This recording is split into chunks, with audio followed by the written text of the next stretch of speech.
Bene data bakundwa, mwiriranywe amahoro y'Imana. Imana ishimwe ko yabanye natwe ikaturinda, tukaba tugihumeka umwuka w'abazima. Iyo ubyutse mu gitondo ukegura umutwe ukabona biremeye, wanyeganyeza ukuboko ukumva biremeye, wanyeganyeza ukuguru ukumva biremeye, uba ugomba kuramburira Imana amaboko ukayibwira uti Mana ushimwe.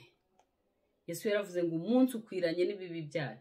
Iyo ubonye bwije bugacya jya ushima Imana, kuko hagati aho ngaho hari ibintu byinshi biba byabaye, biba byatambutse, hari intambara nyinshi umuntu aba yanyuzemo, ariko kuba ugihumeka umwuka w'abazima ni ibyo gushimira Imana.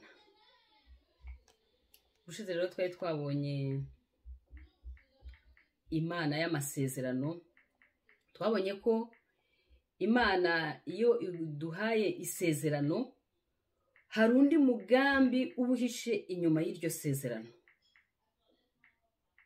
kandi iryo sezerano, iryo jambo ngo ni ijambo ry'ubuhanuzi, ngo ritubera nk'inyenyeri yo mu ruturuturu, ngo rikatumurikira ngo hahandi hacuze umwijima, ngo muzaba mukoze neza iryo jambo nimuryizera.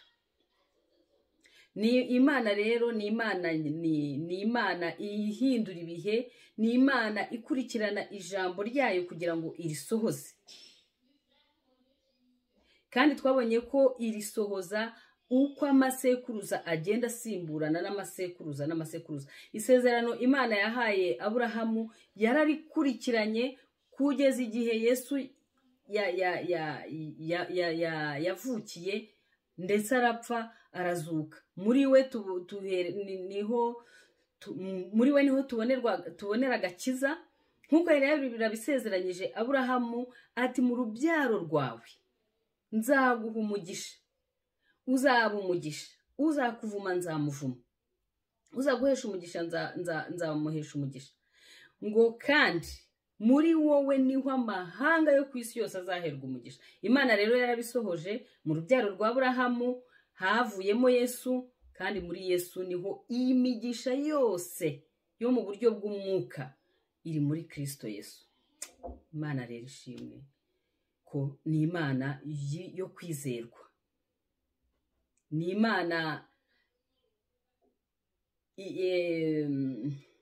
Imana irinda ijambo ryayo, ni Imana y'ijambo, kandi ijambo ryayo ngo ni imbuto itabora.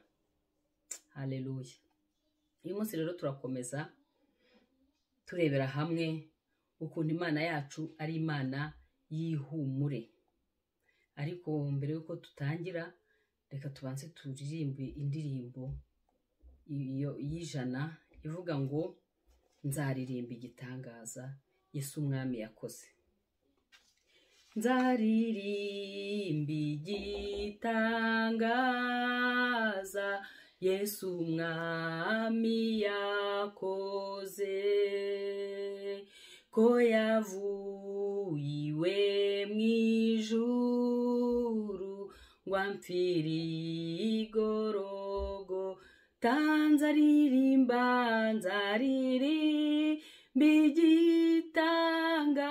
igitangaza Yesu umwami yakoze, ndi kumwe nabo mw'ijuru imbere ya ntebe. Nari nzimiye nk'intama maze Yesu arambona, nuko anshyira ku bitugu ansubiza mu nzira. Nzaririmba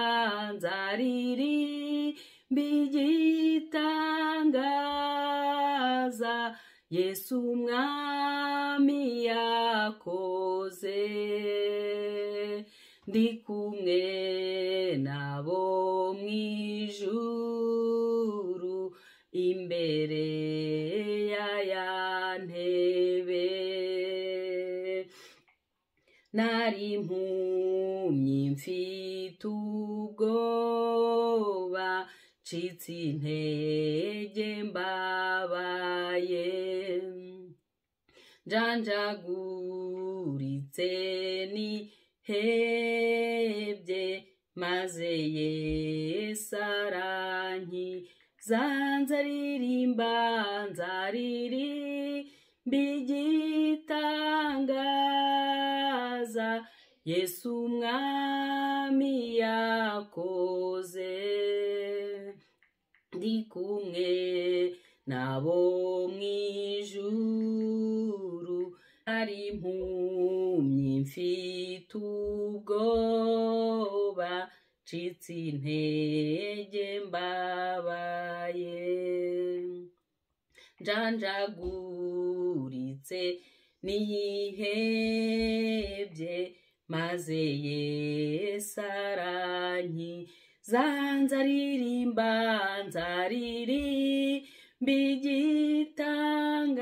igitangaza Yesu umwami yakoze ndi kumwe nabo mwijuru imbere ya ntebe ndacyabona ibimbabaza haracyari ibindushya nyamara ubwo turi kumwe nzi yuko ntacyo nzabanza ririmba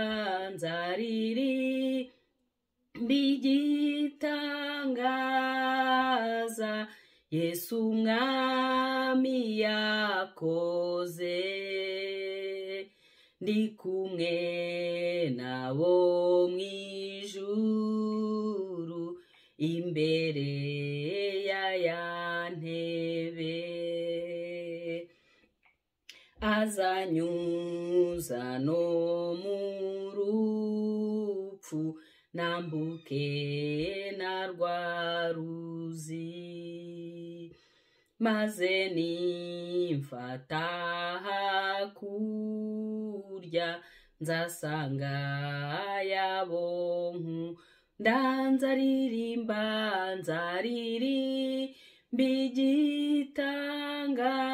igitangaza Yesu umwami yakoze ndi kumwe nabo mwijuru imbere ya ntebe nzaririmba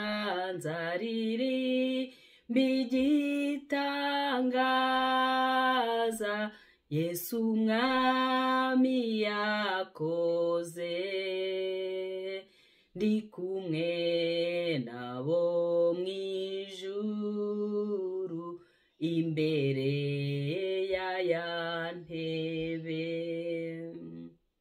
amen nzaririmba igitangaza Yesu yakoze nzaririmba igitangaza Yesu yakoze ndi kumwe nabo mwijuru imbere ya ntebe ntabwo icyo gitangaza nzakiririmba ngeze mu ijuru gusa ahubwo ineza y'Imana ubuntu bw'Imana imbabazi zayo nkiri na hano ku isi nzabiririmba Dawidi niwe wavuze ngo sinzapfa nzarama kugira ngo mvuge imirimo n'ibitangaza Uwiteka yakoze nanjye rero nuko nzavuga ineza y'Imana nzavuga ubuntu bw'Imana hari ahantu uyu muririmbyi yaririmbye ngo ni igitero cya gatatu ngo nari impumyi mfite ubwoba ncitse intege mbabaye njanjaguritse nihebye maze Yesu arankiza umutima ukomeretse nta kindi kibasha gukiza uwo mutima ukomeretse uretse Yesu wenyine nta kindi kibasha guhoza umutima urira uretse Yesu wenyine uretse umwuka wera yaduhaye kugira ngo tubere umuhoza uretse umwuka wera yaduhaye kugira ngo tubere umujyanama uretse umwuka wera yaduhaye kugira ngo atuyobore mu kuri kose. Nta wundi muntu ushobora kuguhoza uretse Yesu wenyine. Uyu munsi rero niryo jambo tugiye kurebera hamwe. Imana ntago ari umubyeyi ubyara abana yarangiza akabajugunya aho ngaho abana bakagenda bakideburuya, ahubwo Imana izi ko muri uru rugendo duhuriramo na byinshi. Duhura n'ibitubabaza, duhura n'ibidushimisha, duhura n'ibidukomeretsa, ariko Imana ibiri aho hafi. Reka rero dusangire ijambo ry'Imana riri muri Yesaya igice cya 40. Yesaya 40 kuva ku murongo wa mbere kugera ku wa 11. Yesaya igice cya 40 kuva ku murongo wa mbere kugeza ku wa 11. Turaza gusangira no muri Mariko igice cya mbere. Katubanze muri Yesaya. Haravuga ngo, nimuhumurize abantu banjye, mubahumurize niko Imana yanyu ivuga. Muvuge ibyururutsa imitima y'ab'i Yerusalemu. Mukomere, muhabwire ko intambara zaho zishize, kandi yuko gukiranirwa kwaho kuhababariwe, n'ibyaha byaho byose ko habihaniwe kabiri n'Uwiteka.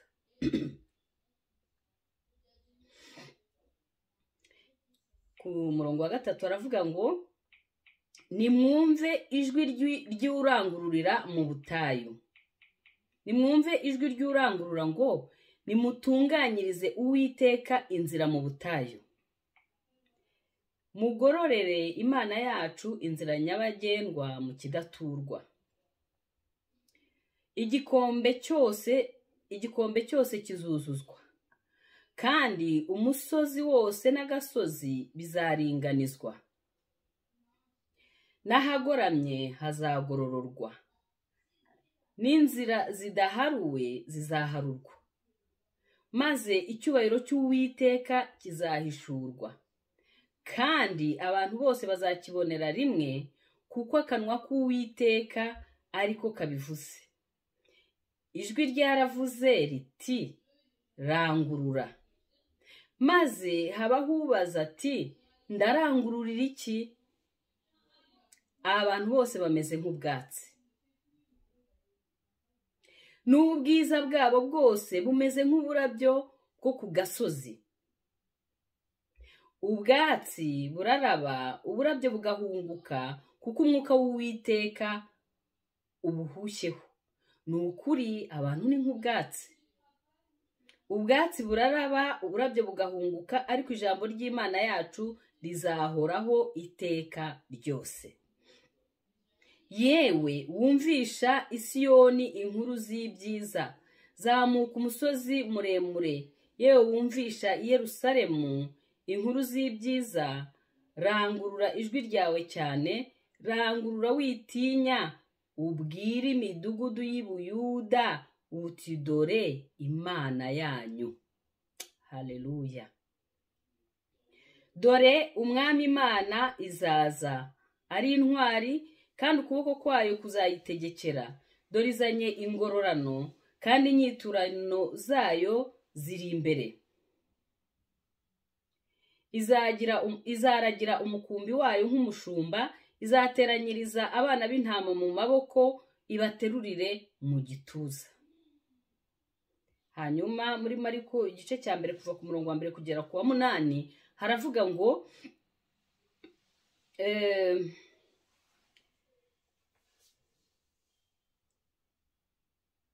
itangiriro ry'ubutumwa bwiza bwa Yesu Kristo umwana w'Imana, nk'uko bwanditswe n'umuhanuzi Yesaya, ngo nuko ndenda gutuma integuza yanjye imbere yawe, izatunganya inzira yawe. Ijwi ry'urangururira mu butayu ati, nimutunganye inzira y'Uwiteka, mugorore inzira ze. Niko Yohana yaje abatiriza mu butayu, abwiriza abantu iby'umubatizo wo kwihana ngo bababarirwe ibyaha. abatuye mu gihugu cy'Iyudaya n'ab'i Yerusalemu bose barahaguruka baramusanga, ababatiriza mu ruzi Yorodani, bavuga ibyaha bakoze. Yohana yari yambaye umwambaro w'ubwoya bw'ingamiya, abukenyeje umushumi, ibyo kurya bye byari inzige n'ubuki bw'ubuhura. Yabwirizaga avuga ati, undusha ubushobozi azaza hanyuma yanjye, ntibikwiriye kunama ngo mpfundure udushumi tw'inkweto ze. Aya magambo tuganiriye arimo ibintu byinshi, ariko ikintu ngambiriye, ikintu Imana yashyize ku mutima wanjye ni ukuguhumuriza, ni ukukubwira ngo witinya, ni ukukubwira ngo humura, ni ukukubwira ngo komera. Imana yacu ni Imana nyiri humure ryose. Haleluya. Ahangaha Yesaya ya 40, murabizi kera ukuntu Imana yabwiraga Abayisiraheli ngo nugira umwete wo kwitondera amategeko yanjye, iyi migisha yose izakuzaho ikugereho. Ariko nutitondera amategeko yanjye, iyi mivumo yose nzagutererana mu maboko y'abanyamahanga. Yabahaga imigisha ariko ikabaha n'ibihano batitondeye amategeko yabo. Ahangaha rero muri Yesaya naho bari baracumuye, noneho bamaze gucumura, Imana irababara, irarakara. Iyo Imana rero yarakaraga, yabakongezagaho uburakari bw'umujinya.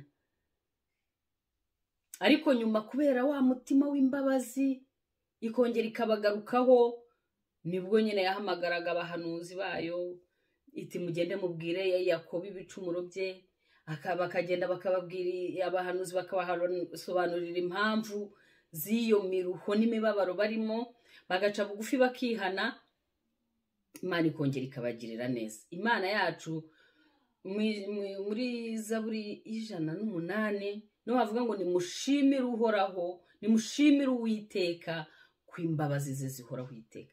Imbabazi ze n'urukundo rwe nibyo byonyine bidashiraho.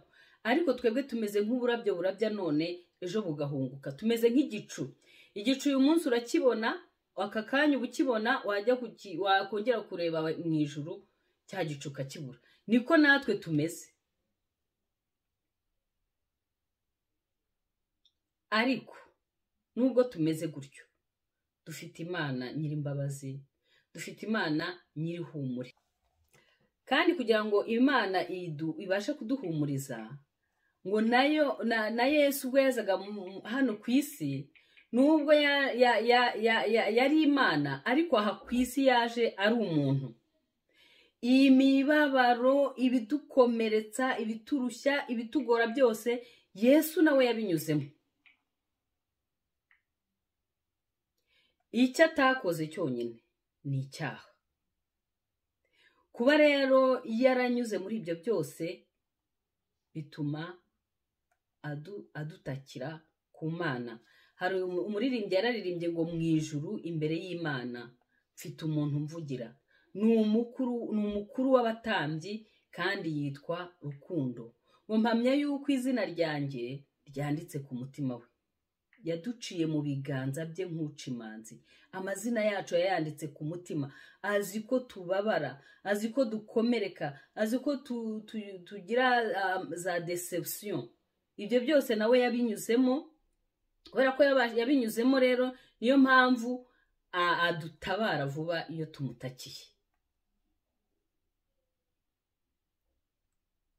Umuntu hari ibintu bidukomeretsa muri iyi si, ni byinshi, ariko intandaro y'ibyo byose ni icyaha.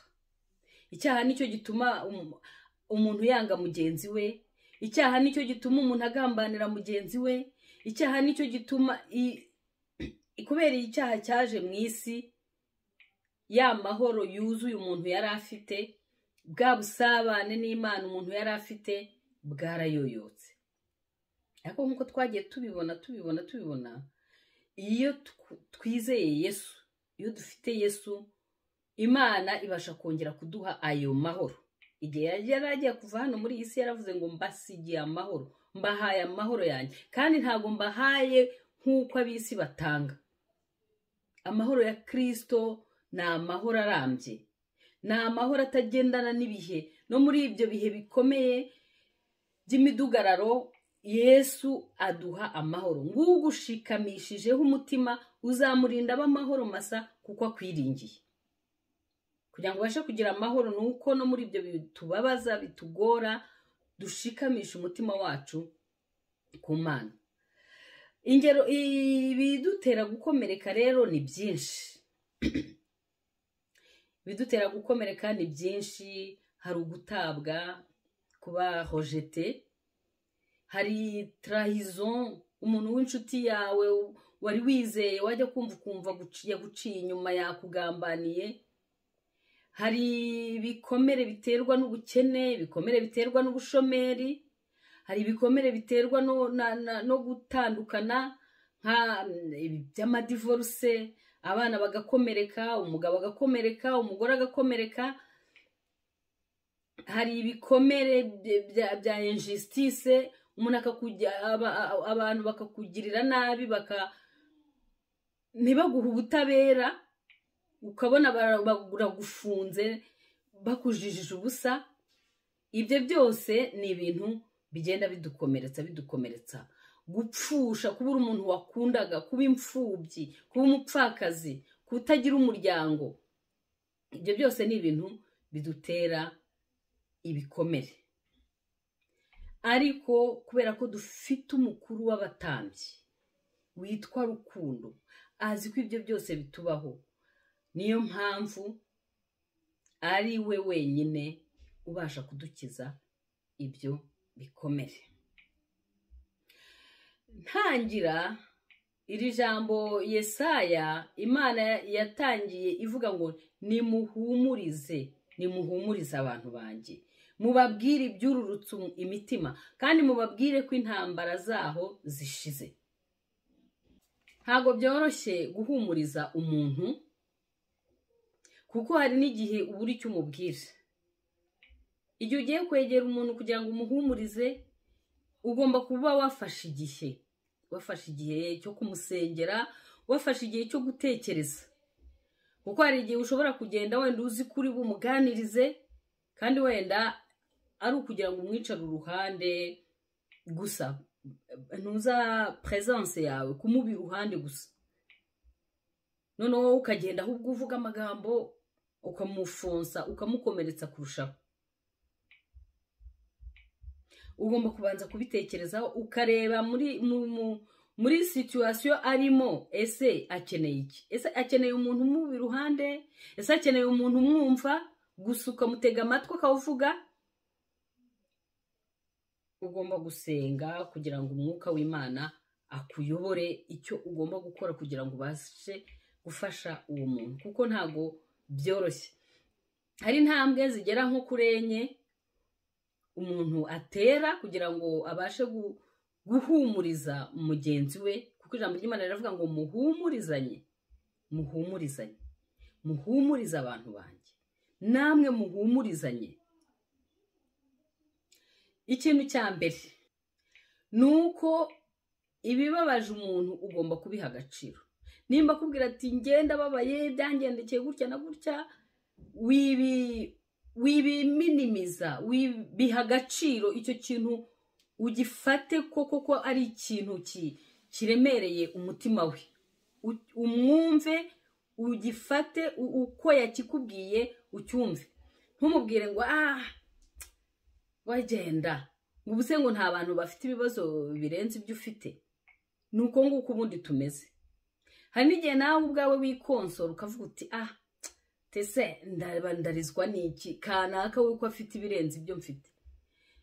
Ntago rero umuntu ashobora gukira atabanje guha agaciro icyo kintu kibabaje umutima w'uwo muntu. Ugomba kugiha agaciro uko yakikubwiye, ntujye kumuhiza ayandi masomo. Noneho icya kabiri, ugomba kugendera mu byamubabaje noneho ukishyira mu mwanya we, ukaba we, bwa bubabare kagahinda ukagashyira mu mutima wawe, ukajya mu mwanya we. Iyo umaze kujya mu mwanya we, icya gatatu, ugomba kumenya ko gufasha umuntu, kumuhumuriza bifata igihe. Ntabwo ari ibintu ugenda ngo ukore uyu munsi wumve ko umukonsoye birangiye, kuko ni ibintu bigenda bikongera bikagaruka, bikagenda bikongera bikagaruka, bikagenda bikongera bikagaruka. Ni ukuvuga ko bifata igihe. Uko aje gusanga akubwira ati ndumva mbabaye, ntumwinube, ahubwo ukongera ukamutega amatwi, aho ukongera ukajya mu mwanya we. Intambwe ya 4, iyo umaze kumwumva, iyo umaze kujya mu mwanya we, iyo umaze guha agaciro ibyo bintu bimubabaje akubwira, noneho umufasha, uramurorova, umufasha kuva hantu ari, umuhereza ukuboko ukamukura hahandi. Ako ni ibintu, ni processus, ni ibintu bigenda buhoro buhoro buhoro buhoro, ntabwo ari ibintu bihita birangira ako kanya, ugomba kugenda buhoro buhoro. Ariko nubwo twebwe rero nyine ubwo Imana yadushyize aho ngaho ngo duhumurizanye, ariko umuntu wenyine ufite ubwo bushobozi ni Yesu. Niyo mpamvu nubwo tuba turi gufasha abo bantu kugira ngo bongere bazamuke, bongere bagire icyizere cy'ejo hazaza, bongere bagire imbaraga, umuntu wenyine ubishoboye ni Kristo uri muri twebwe. Ijambo ry'Imana muri Yesaya 61 haravuga ngo umwuka w'Uwiteka ari kuri nge, yansigiye kubwira abakene inkuru nziza, yansigiye gukiza abafite imvune mu mutima, yansigiye guhumura impumyi, yansigiye gukura abari mu nzu z'imbohe. Hari igihe umuntu aba yaraguhemukiye ukajya mu nzu y'imbohe y'inzika, aho uri mu nzu y'imbohe, uri muri prison. Imbaraga z'Imana zonyine nizo zishobora kugukurayo.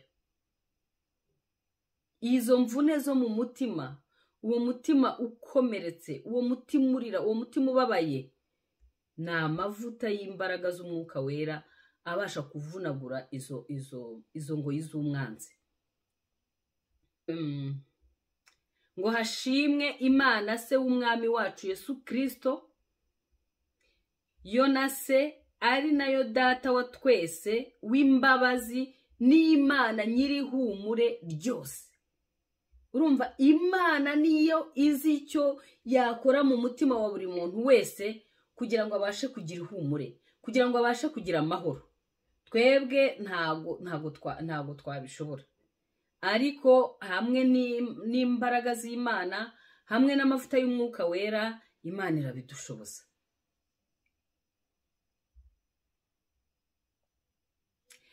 Hari indirimbo nkunda ya Betania, ni ya kera, yaravugaga ngo iyo mfite ibyo ndi gushidikanya byinshi, bigahagarika umutima wanjye, ibyo umpumuriza byishimisha ubugingo n'umutima wanjye, ibyo umpumuriza byishimisha ubugingo n'umutima wanjye, ngahembuka ngasubizwamo intege mu bugingo, ngahembuka ngasubizwamo intege mu bugingo, iyo mfite ibyo ndi gushidikanya byinshi, bigahagarika umutima wanjye, ibyo umpumuriza byishimisha ubugingo n'umutima wanjye.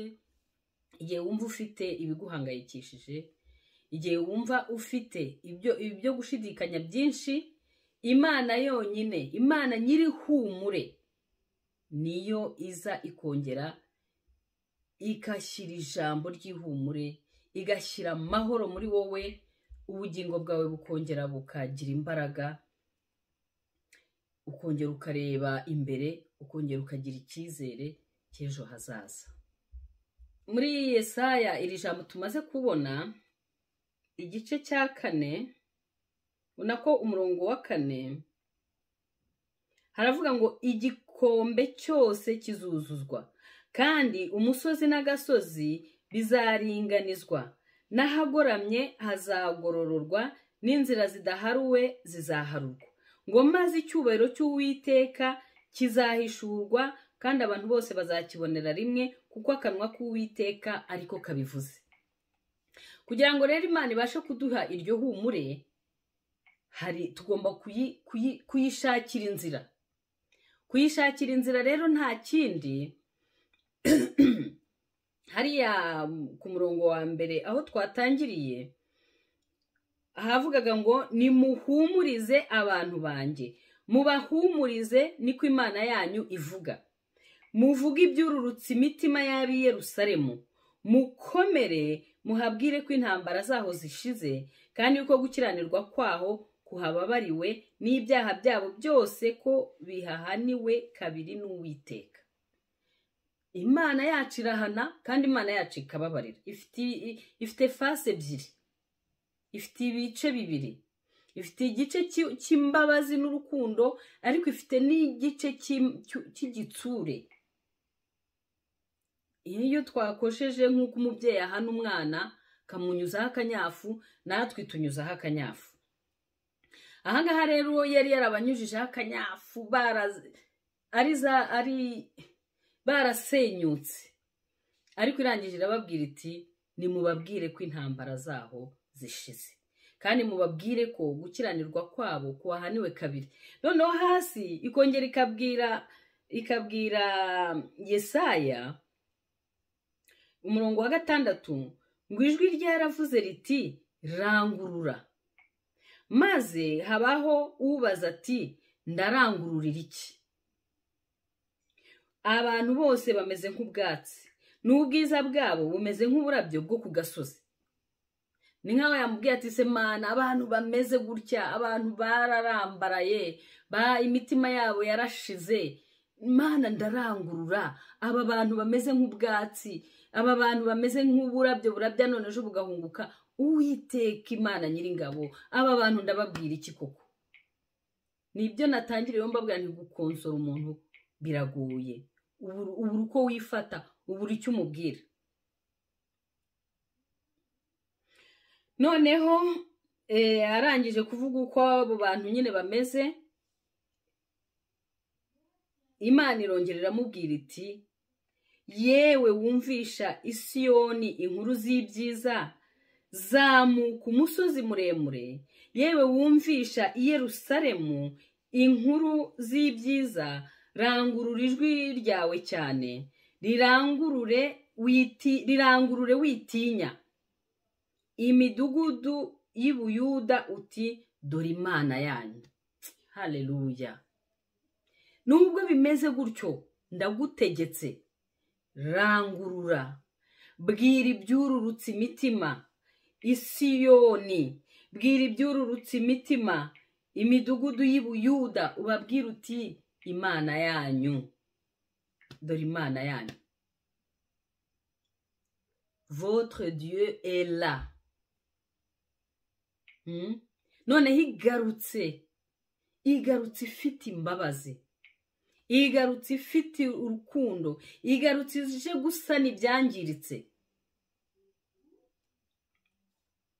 Ku murongo wa 10 hakavuga ngo dore umwami Imana izaza ari intwari, kandi ukuboko kwayo kuzayitegekera. Dore izanye ingororano, kandi inyiturano zayo ziyiri imbere.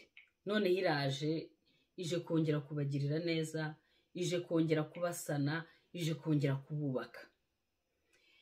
Izaragira umukumbi wayo nk'umushumba, izateranyiriza abana b'intama mu maboko, ibaterurire mu gituza. None yigiye kubaha affection, igiye kubakunda. ni nako muri Yesaya igice cya 66 kivuga, Yesaya 66 umurongo wa 12 n'uwa 13 aravuga ngo Uwiteka aravuga ati, dore nzahayoboraho amahoro ameze nk'uruzi, nzahaha ubwiza bw'amahanga bumere nk'umugezi wuzuye, ibyo nibyo muzonka, muzahagatirwa, muzasimbagizwa ku bibero, nk'uko nyina w'umwana ahumuriza umwana we, niko nzabahumuriza, muzahumuririzwa i Yerusalemu. Haleluya. Uwiteka aravuga ati, dore nzabayoboraho amahoro ameze nk'uruzi, nzahaha ubwiza bw'amahanga bumere nk'umugezi wuzuye, ibyo nibyo muzonka, muzahagatirwa, muzasimbagizwa ku bibero, nk'uko nyina w'umwana ahumuriza umwana we, niko nzabahumuriza, muzahumuririzwa i Yerusalemu. Hariya wakubitiwe, hariya wababariwe, aho niho Imana izaguhumuririza, aho niho Imana izagusuka amavuta ku mutwe, igikombe cyawe cyuzuze, hanyuma gisesekare, unezerwe. Haleluya. Imana yajyaga ikunda kumbwira ngo Nawomi, ngo nzakugirira neza. Nawomi, iyi nkuru ya Nawomi iri mu gitabo cya Rusi. Ni inkuru y'umugabo witwaga Elimeleki. Elimeleki yari afite umugore witwa Nawomi. Noneho bari batuye i Betelehemu. Inzara iza gutera i Betelehemu, kandi Betelehemu ubundi ni inzu y'imitsima. Inzara rero ije guterayo, barasuhuka bajya gushaka ibyo kurya i Mowabu. Ariko ntago babanje kugisha inama. Noneho barangije bageze i Mowabu, umugabo wa Nawomi arapfa. Bari bafite n'abana b'abahungu babiri. Noneho abahungu be nabo barapfa. Bari bamaze gushaka abagore. Umugore umwe yitwaga Rusi, undi yitwa Orupa. Noneho Nawomi bimaze kumuyobera, apfushije umugabo, apfushije abana, abwira abo bakazana be ati, nta kintu nsigaranye, nta n'uzabahungurana, nta wundi mwana mfite, dore ndi umupfakazi, nimwisubirire iwanyu, kuko bari abakobwa babamo wabo. Orupa ahita asoma nyirabukwe, ako kanya arigendera. Ariko Rusi waravuga ati, aho uzagwa niho nzagwa, Imana yawe izaba Imana yanjye. We yaje kumuherekeza, basubiranayo, inzara yarashize. Noneho ngo abaturage baho bamubonye, barishima cyane, baza kumuhobera. Baramubwira bati, dore Nawomi yagarutse. Noneho arababwira ati, muranyitira iki Nawomi? Ubu nsigaye nitwa Mara, ukuboko kw'Imana kwarandemereye. Mara bisobanura uwashaririwe, ariko Nawomi bisobanura umunyamugisha, umunyagikundiro. Hahandi rero ubuzima bushaririye nyine, bukugoye, bukubabaje, aho ngaho niba Imana ikubwira iti, Nawomi, umunyamugisha, umunyagikundiro, nzakugirira neza. Haleluya.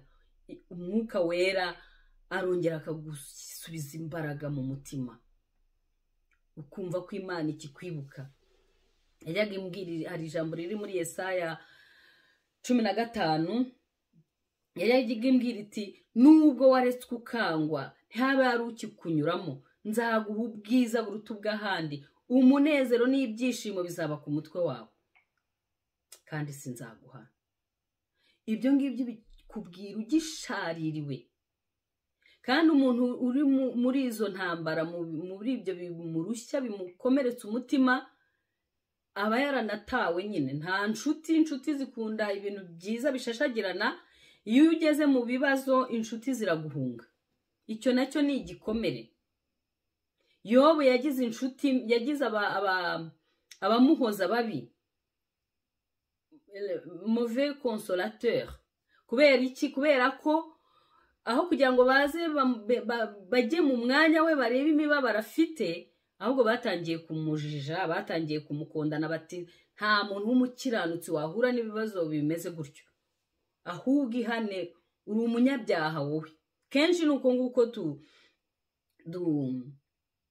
dufata bagenzi bacu, ukabona ari mu ntambara zikomeye, aho kugira ngo umwegere umuhumurize umusubizemo imbaraga, ahubwo ukajya gushaka ibyaha yakoze. Waba uri umukiranutsi, waba uri umunyabyaha, Yesu yaravuze ngo ninjye muzabibu muri amashami, ngo data ni uwukorera. Iyo umuzabibu kugira ngo ubashe kwera imbuto nyinshi, bagenda bakuraho amashami, no ku ikawa no ku cyayi barabikora, aya mashami bita ngo ni ibisambo. Ayo ngayo ntabwo atuma ikawa yera imbuto nyinshi cyangwa se umuzabibu. Niyo mpamvu bakuraho ayo mashami. No ku mwana w'Imana rero, Imana ihora idutaya, ihora ikuraho ayo mashami atuma tutera imbuto nziza.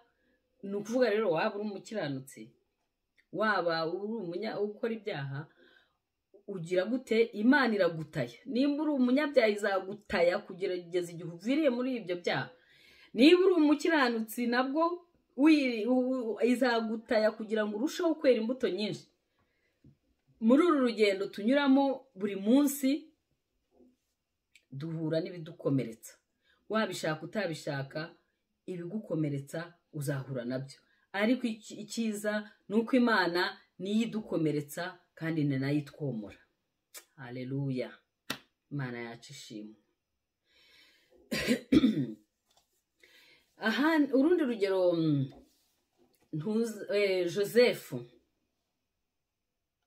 Joseph yagize igikomere yatewe n'abavandimwe be. Joseph Imana yamuhishuriye, yamweretse ejo hazaza he. Ibimuhishurira hehe? Mu nzozi. Kubera ko yari umwana mwiza, ubu twabyita nayifu. Ibyo yarotaga byose yarazaga agahita abibwira bene nyina, bene se kuko bari bazi inzozi icyo ari cyo, bamugiriye ishyari, bamuta mw'iriba. Abayishimayeli bamukuramo, nako nyuma bamukuramo bamugurisha n'abayishimayeli. Abayishimayeli bamujyana mu Egiputa. Joseph ageze mu Egiputa agirira umugisha kuri Potifari. Umugore we aramukunda, amaze kumukunda, Yosefu yanga gucumura ku Mana, yanga no guhemukira shebuja. Icyo bakoze ni iki? Wa mugore yaramufungishije. Ikindi gikomere kandi. Amaze kumufungisha, nyuma kubera ko yari afite impano nyine y'inzozi, yaje kugira gute? Izo nzozi zaje gutuma bamukura muri prison kugira ngo ajye gusobanura inzozi z'umwami. Umwami yumvisha ukuntu asobanuye inzozi yari yarose, nibwo yavuze ati se, umuntu ufite ubwenge bungana gutya, umuntu uri mu mwuka w'Imana, twamukura he? Nibwo umwami Farawo yavuze ati, ni wowe ako kazi tugahaye.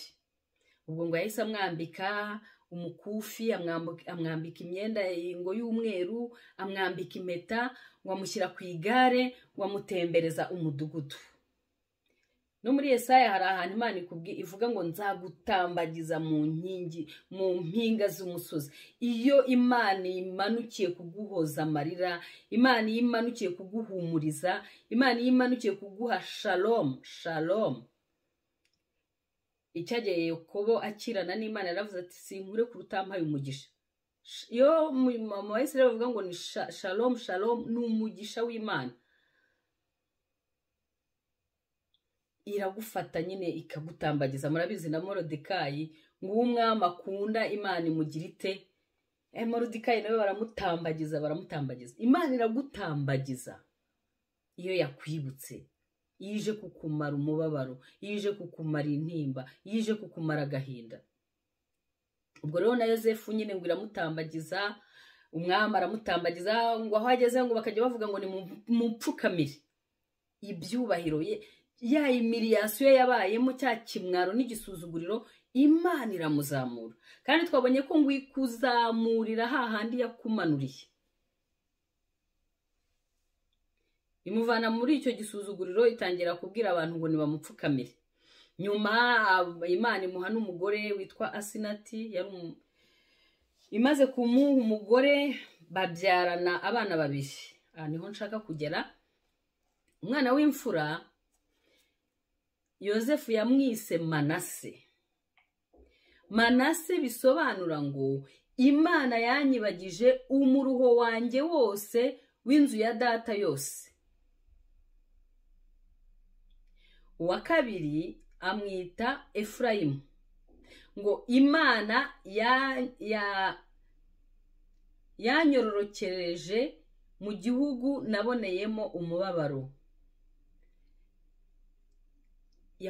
Imana yamumaze agahinda, imuvana mu kimwaro, imuvana mu gisuzuguriro, umutima we irawukiza, ibikomere bye irabikiza, inguma zo ku mutima we zose irazipfuka.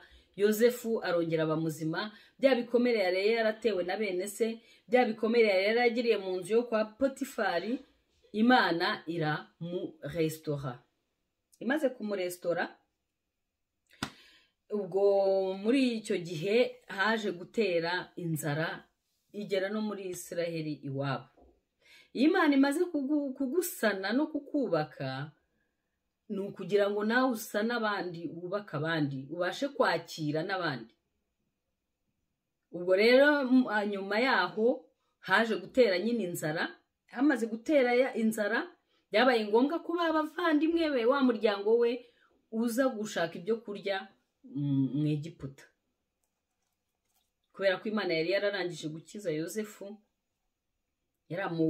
yaramumaze umubabaro wo mu nzu ya se. Ibyo abavandimwe be bamukoreye, Imana yaramukijije, irangije kandi no muri kiriya gihugu cya Egiputa yababariyemo, naho ngo ikihamuhera umugisha.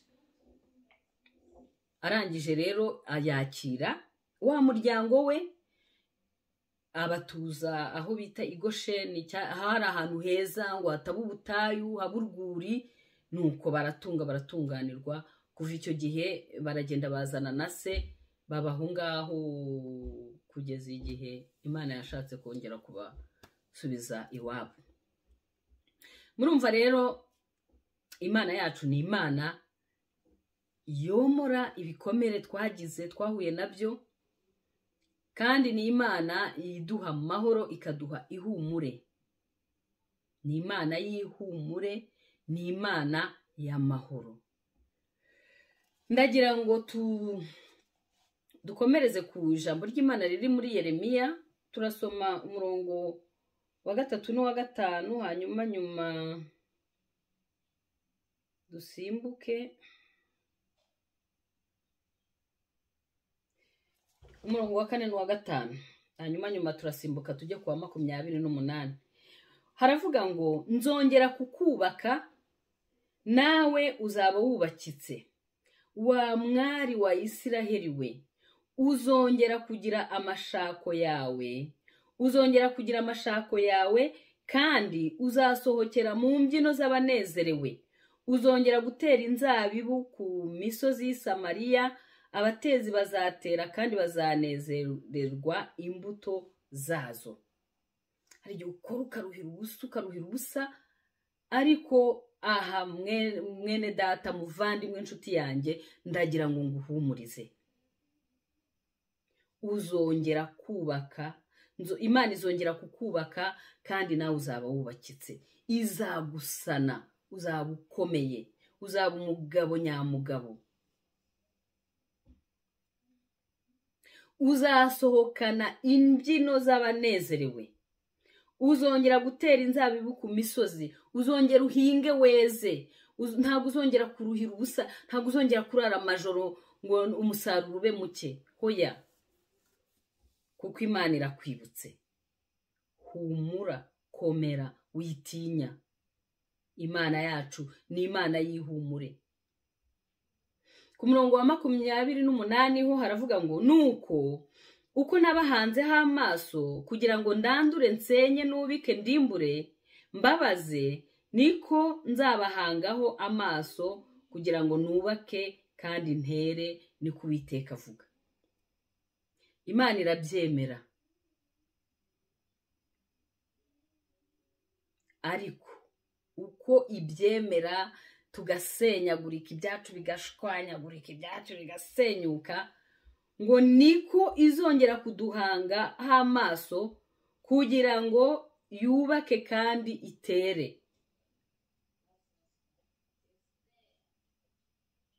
Imana yajyaga ikunda kumbwira ngo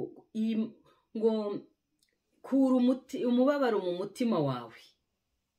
Ibyo umwanzi yakwambuye byose nzabigusubiza.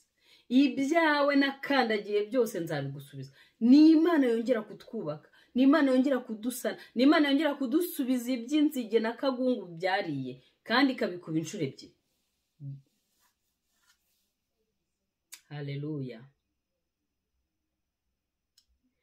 Imana yacu ishimwe. Yesaya 54:6 haravuga ngo, duhere ku murongo wa 6, haravuga ngo Uwiteka aguhamagaye nk'umugore w'igishubaziko ufite agahinda mu mutima, nk'umugore wo mu busore iyo asenzwe, niko Imana yawe ivuga. Mbaye nkuretse akanya gato, ariko nzagukoranya ngufitiye imbabazi nyinshi. Nakurakariye uburakari bwinshi, bituma nkwima amaso akanya gato, ariko nzakubabarira nkugirire ibambe, nkugirire imbabazi zihoraho, niko Uwiteka umucunguzi wawe avuga. Ibyo ndabihwanya n'iby'umwuzuro mu gihe cya Nowa, kuko narahiye ko umwuzuro wo mu gihe cya Nowa utazongera kubaho ku isi, niko narahiye ko ntazakurakarira nkaguhana. Imisozi izavaho n'udusozi tuzakurwaho, ariko imbabazi zanjye ntizizakurwaho, kandi n'isezerano ry'amahoro nagusezeranyije ntirizakurwaho, niko Uwiteka ukugirira ibambe avuga. Yewe urengana ugahungabanywa n'inkubi y'umuyaga, ntuhumurizwe. Iyo turi mu bibazo nta n'uduhumuriza, ahubwo urahita bakakujyanira inzara. Ariko Imana yo irabireba. Hariya Farawo yahimbye izina Yosefu, imwita ngo ni Safunati Paneya. Safunati Paneya bisobanura ngo ndi Imana, ni Imana ireba kandi yumva. Uko kuntu uhungabanywa n'umuyaga, uko kuntu udandabirana nk'umusinzi kandi utanyweye, Imana irabireba, Imana irabyumva. Ayo marira yawe Imana irayumva, iyo mibabaro yawe Imana irayireba.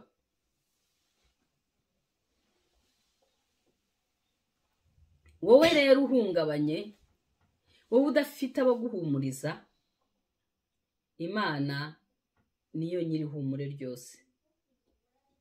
Amabuye yawe nzayateraho amabara meza, imfatiro zawe nzazishingisha safiro. Imana yawe, iminara yawe nzayubakisha amabuye abengerana, kandi urugabano rwawe nzarushingisha amabuye anezeza. Abana bawe bose bazigishwa n'Uwiteka, kandi bazagira amahoro menshi. Uzakomezwa no gukiranuka, agahato kazakuba kure. Ntabwo uzongera kuba oprime, nta pression. Imana izabijyana kure yawe, nta depression, nta angoisse, nta tristesse. Ibyo byose Imana izabijyana kure yawe. Ariko igitureka akanya gato tugahungabana, ariko ntabwo ari uko iba yadutaye, ntabwo ari uko iba yatwibagiwe. Itureka akanya gato, ikongera ikatugarukaho ifite imbabazi. Nk'uko umubyeyi ahoza umwana we, akamwicaza ku bibero bye, akamusimbagiza, akamushyira ku gituza cye, uko niko Imana yacu imeze. Niko no mu gitabo cy'indirimbo za Salomo hatubwira haravuga ngo Imana umukunzi wanjye ngo azamfata ngo anshyire mu gituza ngo narangiza ngo amfate ku maboko ngo amfate amaboko. Imana iduha affection, izi ko tuyikeneye, iradukunda, itugarukaho idufitiye imbabazi, itugarukaho idutetesha kugira ngo tubashe kwibagirwa iyo miruho n'imibabaro tugenda tunyuramo uko bwije n'uko bukeye. Idusubiza intege mu bugingo bwacu. Iyo dufite ibyo dushidikanya byinshi, iyo dufite ibiduteye ubwoba, ibiduhungabanya, Imana iduha amagambo yo kuduhumuriza, iduha amagambo yo kudukomeza, kuko ijambo ry'Imana ni ubuzima, ijambo ry'Imana ni imbaraga. Yesaya 51 duhere ku murongo wa 3.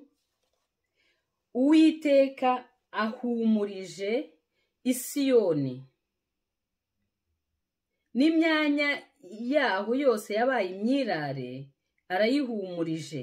Ubutayu bwaho abuhinduye nka Edeni, n'ikidaturwa cyaho akigize nka ya ngobyi y'Uwiteka. Muri yo hazaba umunezero n'ibyishimo n'impundu n'amajwi y'indirimbo.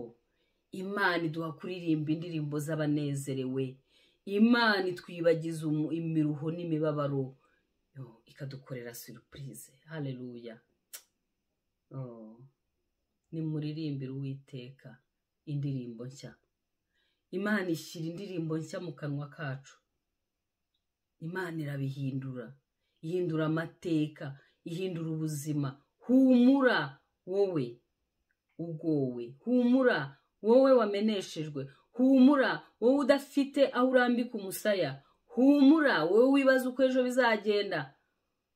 Uwiteka uri muri wowe ni intwari kandi arakiza. Haleluya. Imana yacu ishimwe. Muri Yesaya 43 umurongo wa 13 na 18 aravuga ngo ndarema ibintu bishya, ibya kera ntimubyibuke, kuko nje guca inzira mu butayu, nje gutembesha imigezi mu kidaturwa. Naho ubona ko bidashoboka, Imana ibasha guca inzira mu butayu, igatembesha imigezi mu kidaturwa.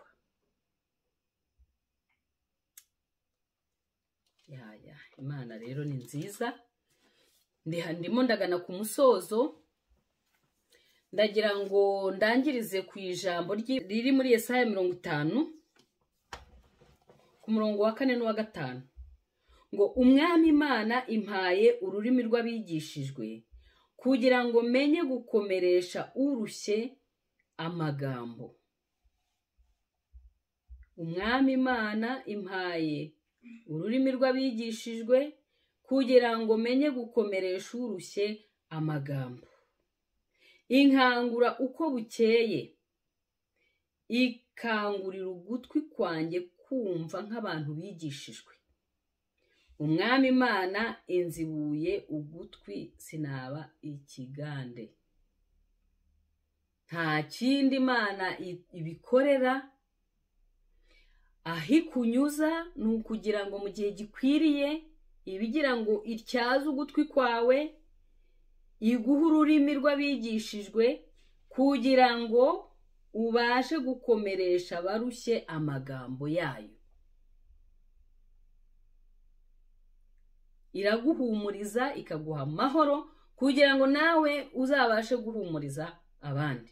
Niyo mpamvu ivuga ngo nimuhumurizanye, nimuhumurize abantu banjye, nimubabwire ko intambara zishize, kandi mutegure inzira nzanyuramo kugira ngo icyubahiro cyanjye kigaragare.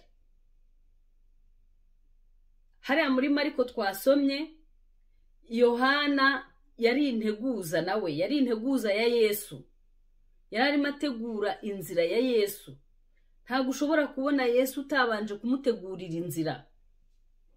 Kumutegurira inzira nta kundi ni ukubanza guca bugufi tukihana.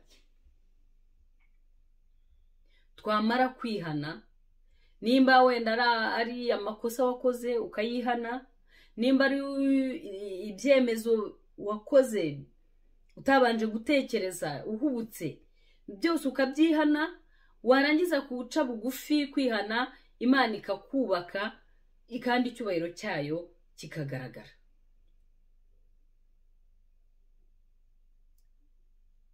Imana rero ishimwe, ni Imana idukiza ibikomere, ni Imana itwibagiza ibya kera, ni Imana yongera kutwubaka, kandi iyo twubatse natwe ngo tuba twubakitse.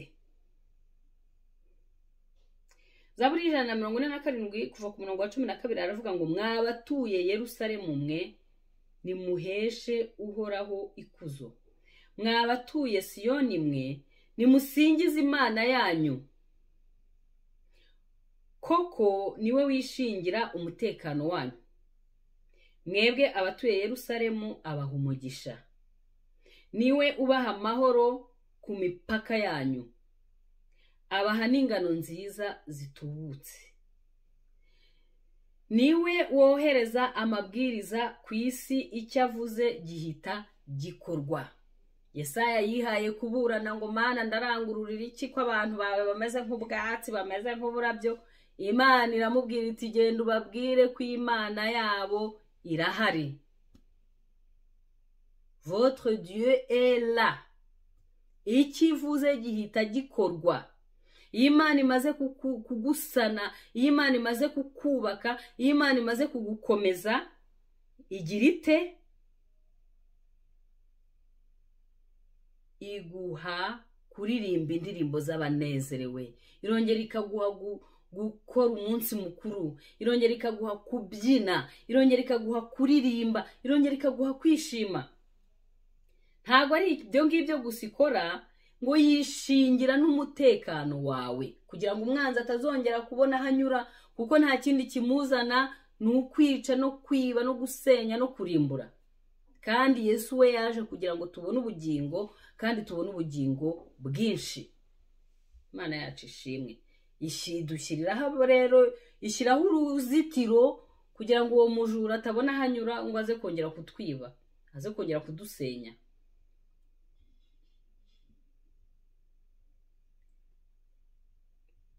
Niwe ubaha amahoro ku mipaka yanyu, imipaka yacu. Ashyiraho abarinzi hariya kuri portail,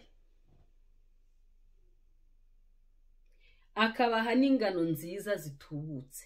Ntabwo twongera kurumbya, ntabwo twongera gukora uburetwa ngo ukore urara amajoro uruhira ubusa. Niwe wohereza amabwiriza ku isi, icyo avuze cyose gihita gikorwa. Ni Imana ivuga bikaba, yategeka bigakomera. Imana rero nyiramahoro, Imana nyirihumure ryose, ibagirire neza. Tuzakomeza ubutaha, reka dusenge. Mana turagushimye ko uri Imana y'amahoro, uri Imana y'ihumure. Tugushimiye ineza yawe, tugushimiye ubuntu bwawe, tugushimiye Mwami ko wifuza ko tuba mu rukundo rwawe, wifuza ko tuba mu mahoro yawe. Mana ndagushimye kandi ndaguhimbaje. Nkweretse iri jambo rero kugira ngo icyo waritumye Mwami ugende ugisohoze mu mitima y'abana bawe bakeneye ihumure. Abakeneye ihumure Mwami baribone, abakeneye amahoro Mwami bayabone, abakeneye imbaraga ubaha imbaraga mu izina rya Yesu. Abo bose bagowe n'intambara n'ibibazo Mwami ubagenderere, ubabere igisubizo. Nongeye kukwereka abarwayi Mwami, urambura ukuboko kwawe gukiza, ubakize mu izina rya Yesu. Shimwa rero Papa, kandi uhabwe icyubahiro mu izina rya Yesu. Amen.